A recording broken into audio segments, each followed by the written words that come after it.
Hello. Hi, hello.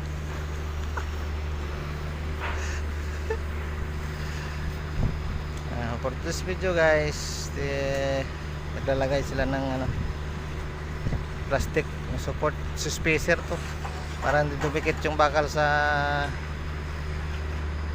flooring ng na yan, yung bed.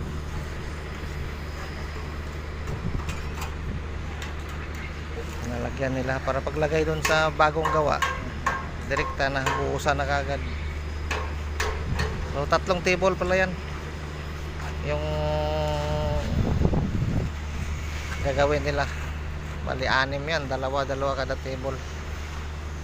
Ito kasi yung table na to hindi to may incline guys, fix para lang to sa mga fix.